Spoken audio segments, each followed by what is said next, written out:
My childhood best friend confessed her love for me days before her wedding. Now she wants to leave her fiancé for me. My 35 meters friend Cleo, 35 feet, just told me she loves me 4 weeks before her marriage, and I am not sure what I do now. Here's the backstory. I lost my wife 2 years ago, and we had a daughter together, who is now 5.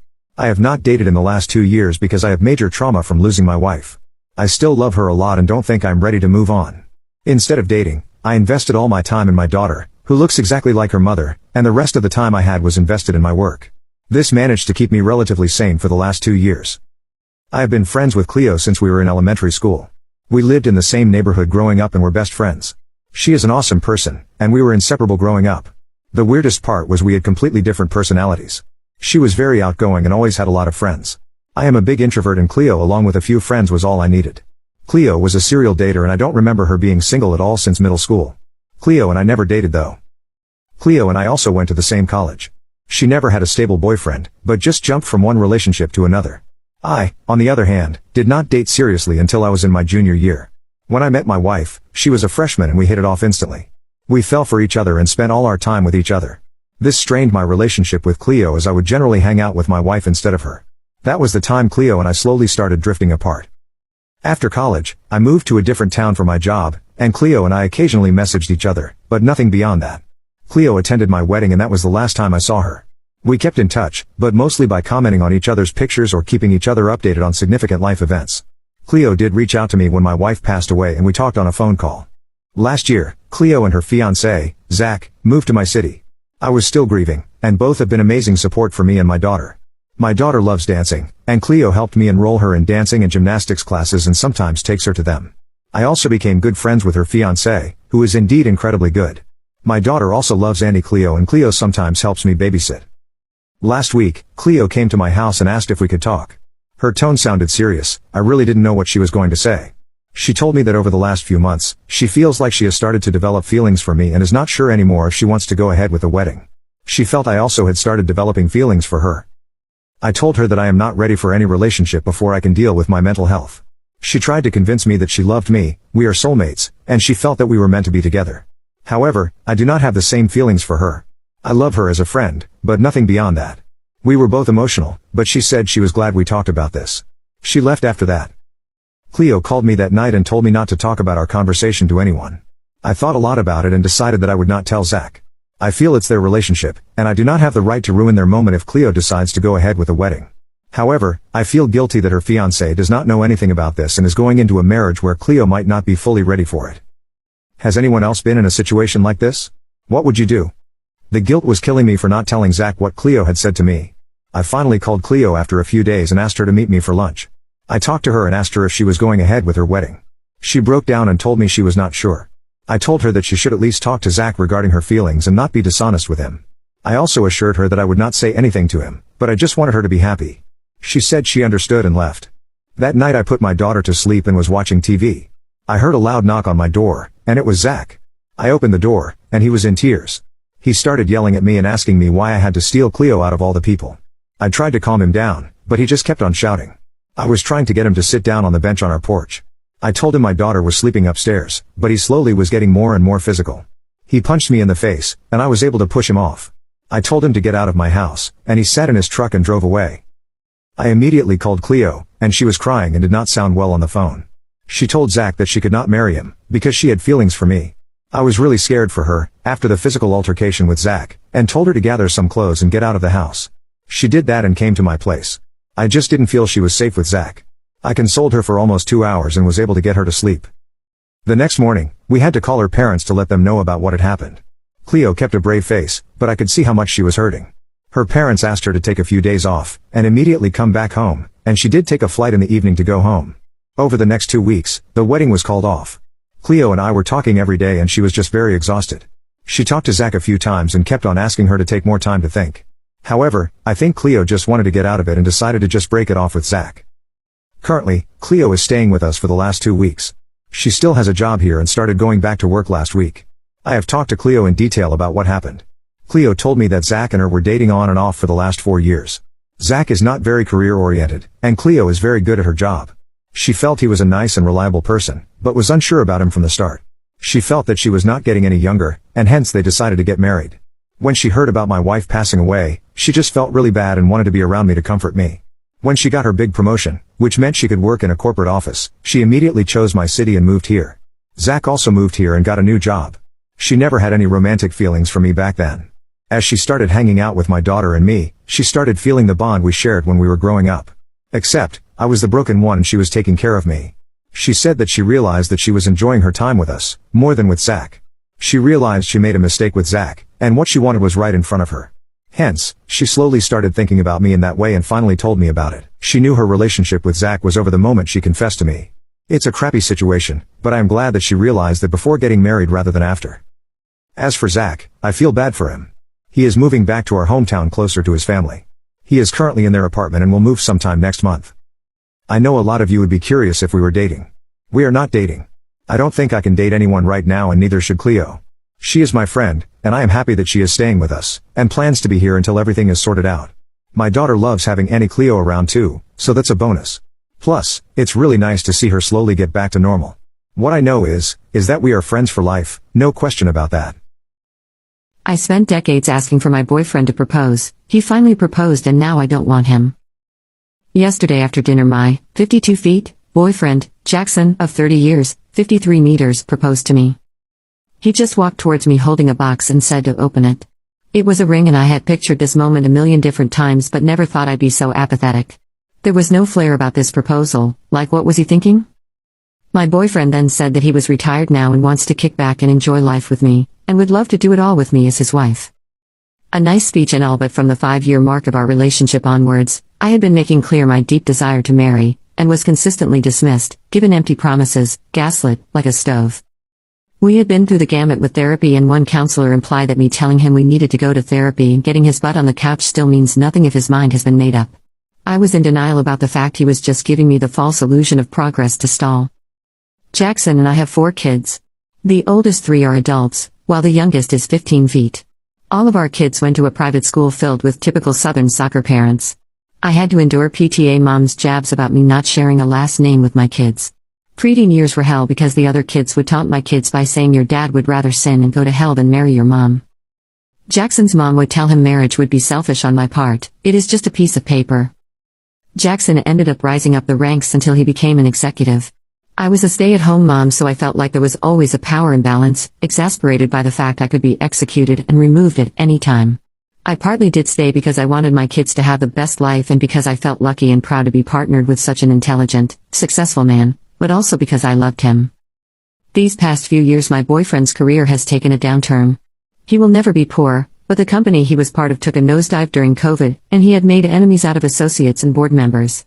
He decided to step back from his role and take the generous severance agreed upon. Now he is living off his investments and wants to relax. I did not like how his career ended and how he treated people and had been deciding whether I wanted to leave and find somebody else after our youngest turns 18. So the proposal was a shock because I should hope that he noticed I have avoided conversations about the future as of late. He waffles on about downsizing our house so we can travel and also cutting back on our other expenses, but we're not married so it's all his money and his house anyway. He did notice my eye roll and was offended. He asked what's wrong and I said that suddenly now that he's downsizing I'm good enough to marry. He got mad and said that now that he's downsizing and no longer an executive, I suddenly think our relationship is disrespectful. And started implying I was a gold digger. I was so angry I walked out and said I might just go out looking for a respectful relationship because I don't know what respect is anymore. Should I just suck it up and marry him or run away and never look back? Update 1. My boyfriend and I didn't speak for a while after the engagement fight. I've been with him long enough to know that when he goes and closes the bedroom door before I get in that's a signal that I should sleep in one of the guest rooms, so I did that. However, this morning I broke the ice. I told him about how dismissed I felt over the years. I also said that we are both in our 50s and these last few years have taught us that people at work who praise you one day can easily turn on you the next. True partners in life are valuable and hard to find, so I wished he'd treat me like I'm valued. Instead he treats me like he thinks prettier, better, and just as loving is always around the corner. I apologized for the eye roll but told him that if he wants marriage, I want a quick committed timeline and genuine happiness from him to be marrying me. I don't need a big party. He listened to me and finally asked if this was about the money and security. He told me that being an executive's girlfriend required things of me, but if I wanted to work I could have. He said he doesn't think I'm grateful enough for the position in society I was in due to his career. But that he's not mad about the eye roll. He said he didn't succeed by being that sensitive. He went on to say I was not his prisoner, so I can leave at any time, but to remember he won't tolerate being made my prisoner either via manipulation. He said that for what it's worth, the engagement ring is mine and I could do whatever I wanted with it. He will also not be accused of not providing for his daughter, so be assured he won't shirk child support, but that he felt what I said before was emotional blackmail. So he no longer wants to go forward with marrying, but says if I'd like to travel with him, that's fine. Him traveling is non-negotiable, and so if I wanted to get a job it would have to be a remote job. It was a sad conversation and I spent a few hours alone after that. I felt I had nothing to lose, so I just asked him if he would support me getting an associate's, but that most associates for technical careers were in person. He then dropped the bombshell that if I wasn't traveling with him he wasn't going to go those periods without intimacy. I was astounded by his callousness because he's back to take it or leave it. We fought again with me saying we're all feeling the effects of age, I've supported him through health issues, and if he thinks he can just find somebody who has that loyalty I've shown him, he's wrong. At this point I'm looking for ways out. I can't say I haven't been tempted to say I'll travel with him and try to get a remote job, but also realize how resentful I am that he continues to need to have the power in the relationship. I don't think I'll ever know my value truly, but something telling me there has to be better out there, at least in a partner. Update 2.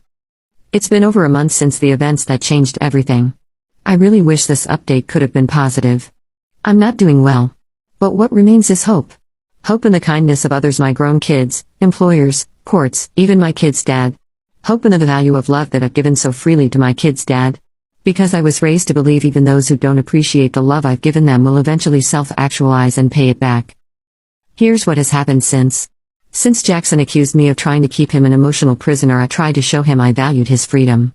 I gave him his space and showed that I could live life without trapping him. I started doing that right after our discussion. His reaction was anger. After our talk he started glaring and picking fights over everything, the speed at which I did housework, my spending, within his allowance, and cut it to nearly zero. He even asked for the ring back during an argument.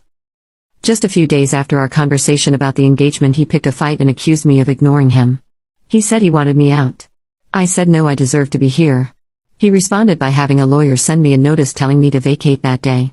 It happened so quickly I was too shocked to react. My kids were torn between dad's bluffing and try to leave. But now he's filed to evict. It's up to the courts now.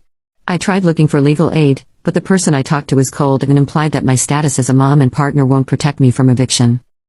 I've tried sending out applications for office jobs, but was told by friends to be kind to myself because if one rejection comes, something better will be along. My adult kids suggested I apply for food stamps. I haven't out of shame. They said if I do and Dad and I no longer live together, the government will help me collect child support. My grown kids said they can't risk upsetting Dad. My oldest told me a gas station was hiring night shift, and he'd try to help once he graduated. Just when I decided to just be grateful for the job, they rejected me after an interview where I feel I spoke well. That hurt. But I keep having hope because every day there are new remote and non-remote jobs posted, saying they'll train the right candidate. I am applying to every corporation it seems. With hope that one of them will take a chance on me, give me an interview that I will ace. See me for somebody pulling herself up. I know Jackson wants me to beg, but I don't know if that would make him drop the suit. I just don't know anymore. I maintain hope and dignity. What should I do next? My boyfriend was furious when I canceled our cute anniversary plans to support my guide best friend when he needed me. My boyfriend, 21 meters, and I, 20 feet, had fancy dinner plans and tickets to the movies to celebrate our 1-year anniversary. Super cute, right? We were both super excited about it and had planned it a while ago. However, about an hour before our reservation I got a message from my close friend. He had texted me saying he was having a family emergency and he really needed some support and someone to talk to immediately.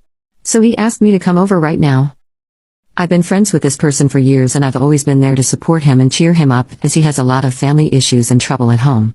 So I called my boyfriend who was driving back from work to tell him we'd have to cancel, because I had to go be there to support my friend. Well, he got mad even though I told him it's out of my hands. I then hung up because I didn't want him to carry on driving while on the phone, especially if he's angry, so I told him we'd speak later. Cut to me coming home a few hours later and he was pissed, like really pissed. We then got into an argument and he said that I prioritized another guy over him and that my friend is a grown man who could have waited until the next morning to have me come over.